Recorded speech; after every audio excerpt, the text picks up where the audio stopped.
My name is Caterina Visco. I'm from Italy. I'm actually, at the moment, I'm a journalist from an agency press called Galileo, and I write articles for different magazines, Italian magazines like the Weekly L'Espresso or Venerdì di Repubblica, or for other magazines like Mente Cervello or Le Scienze, and I have a scientific background because I graduated in biology. My name is Eleonora Cipollina. I come from Italy, but another region. I come from Sardinia. And my background is a little bit mixed because I had experiences in web, TV, and now I write for a local magazine. And my study background is humanistic, so I'm finding it a bit difficult to interact with renewable energies and all these scientific topics, but I'm trying to do my best. And finally, I'm from Spain. My name is Ruth Rodriguez would be, and I studied communication science in Spain, in Madrid and in Rome, and now I'm doing a master in international relations in Brussels. My media experience started when I ended my master in communication with writing for a Spanish magazine called La Clave, and then I've done several things for a website especially, and also for a European media called like Europa. And I think that's it.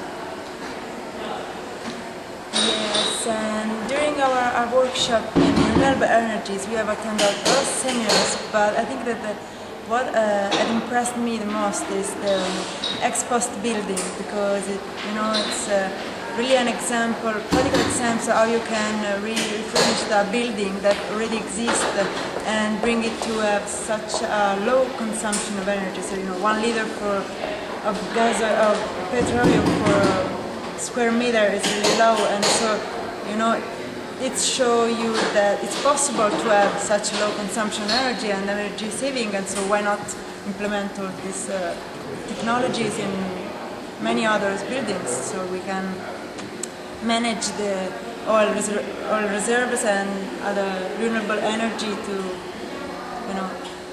have a sustainable future. So I think this is the most interesting for me, the one I want to talk about actually. Yeah, I think so. I was in a renewable energy workshop, and it was one of the most interesting things we've seen. I also really admired the fact that researchers have managed to use the same system to produce both heating and cooling. They use the same technique to have two completely different objectives. And this would be very useful in my region, because we need heating in the winter like here, but we also need a lot of cooling in the summer because it's very hot. So I would like to get more in depth with some researchers here with this topic. Yeah, well, actually, as my two colleagues pointed out, I think those are the main important issues that we learned in this workshop. But the basic idea of the workshop of showing what the research institutes are doing in Europe is very important, because the thing is that, for example, this building effectiveness that is so good. It would be so good if we implement, we all in Europe, in order to save that energy that is lost every day and every minute in our houses. It would be very nice because, for example, you all know that in Spain we have this tremendous crisis because many of our employees were in the building sector. So if we implement these buildings, effective buildings, as a real policy, it will be very nice, and it will be a way to way out of the crisis. Actually, it's my opinion. Actually, but yeah, and I really enjoy the overall aspect of science and communication and how to communicate the things that are the people that we pay for as pay taxers are doing actually with our money. Yeah, you're right, because it's especially a political matter. In Italy, the government has proposed the Piano Casa, which is a plan to build new houses and refurbish new houses, but especially in the sense to increase their volume. While I think we should refurbish them in the sense of making them more sustainable.